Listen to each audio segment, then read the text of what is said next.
नमस्कार दोस्तों, आज का वीडियो सोयाबीन किसानों के लिए बहुत ही काम का होने वाला है। तो वीडियो को बिना स्किप किए पूरा जरूर देखिएगा। किसान भाइयों, आज की इस वीडियो में हम बात करने वाले हैं कि यदि आपने अपनी सोयाबीन की फसल में खरपतवार नाशी का स्प्रे कर दिया है और उससे आपकी फसल में झटका लगा है तो उसे रिकवर कैसे करें।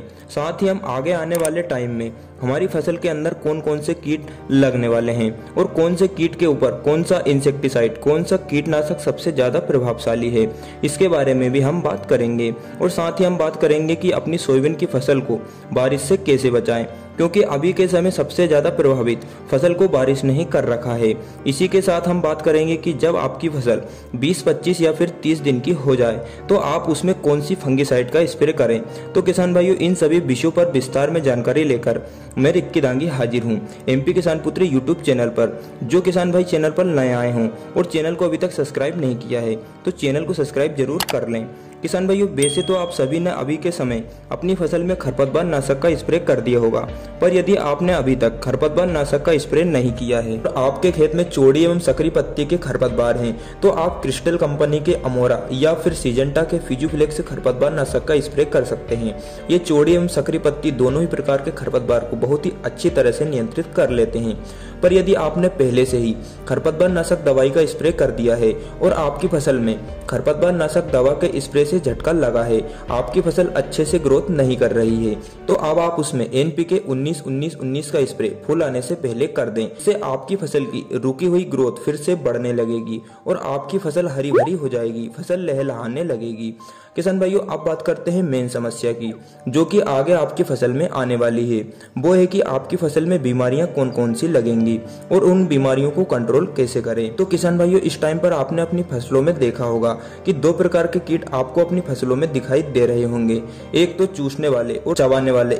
इनमें आप देखेंगे सफेद मक्खी, हरा तेला, गर्डल बिटल, सेमी लूपर, टेबोको, केटोपिलर और भी बहुत से चबाने वाले कीट आपको दिखाई देंगे। तो इनको आप कैसे कंट्रोल करें, इनके लिए मैं आपको दो ऐसे टेक्निकल बता रहा हूं कि आप उनका स्प्रे करते हैं तो ये दोनों ही प्रकार के कीट बहुत ही बढ़िया तरह से नियंत्रित हो जाएंगे। इस अवस्था पर आप बीटा साइलोथ्रीन और इमिडाक्लोरोपिड का जो कॉम्बिनेशन आता है उसका स्प्रे कीजिए। इसका बहुत ही शानदार रिजल्ट आपको अपनी फसल में देखने को मिलेगा। इससे आपकी फसल में रस चूसक कीट भी खत्म हो जाएंगे और साथ ही आपकी फसल में जितनी भी इल्लियां वो भी पूर्णतः खत्म हो जाएंगी। जैसे कि बायर कंपनी का सोलोमन आता है, इसको आप 100 से 120 ml प्रति एकड़ के हिसाब से अपनी फसल के अंदर स्प्रे कीजिए। इसके अलावा आप इस टाइम पर इमामेक्टिन बेंजोएट के साथ थायोमेथाक्साम 25% जो आता है उसका भी स्प्रे कर सकते हैं। इसका भी बहुत ही बढ़िया रिजल्ट आपको देखने को मिलेगा। इसके अलावा आप सिजेंटा कंपनी की जो अलिका आती है जिसके अंदर थायोमेथाक्साम प्लस लेम्डा साइलोथिन का कॉम्बिनेशन आता है, आप उसका भी स्प्रे कर सकते हैं। तो किसान भाइयों, इन तीनों में से किसी एक का आप स्प्रे कर सकते हैं। आपकी फसल में जितने भी रस चूसक कीट है, चबाने वाले कीट हैं, वो टोटली खत्म हो जाएंगे। अब ये तो बात हो गई इंसेक्टिसाइड की। अब बात करते हैं फंगिसाइड के अंदर कौन सा स्प्रे करें।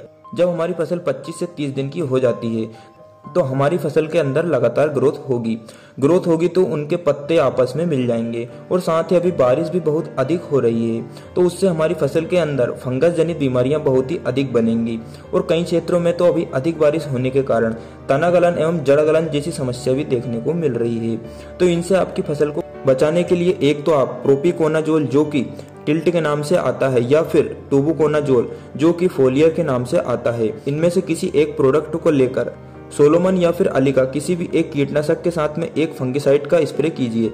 इससे आपकी फसल निश्चित तौर पर आने वाले 15 से 20 दिनों तक कीट एवं रोगों से सुरक्षित रह सकेगी। आपकी फसल में जितनी भी कीट जनित बीमारी या फंगस जनित बीमारियां हैं वो पूरी तरह से खत्म हो जाएंगी और आपकी फसल बारिश की मार से भी बची रहेगी। साथ ही आपकी फसल की ग्रोथ भी लगातार बढ़ती रहेगी। तो किसान भाइयों, इतना काम आपको अपनी फसल में अभी के समय पर जरूर करना है, जिससे कि आपकी फसल की ग्रोथ बहुत ही बढ़िया तरीके से होती रहेगी। तो किसान भाइयों, जानकारी पसंद आई हो तो वीडियो को एक लाइक जरूर करें और चैनल को सब्सक्राइब नहीं किया है तो चैनल को सब्सक्राइब करना ना भूलें। तो मिलते हैं अगली वीडियो में एक और अच्छी जानकारी के साथ।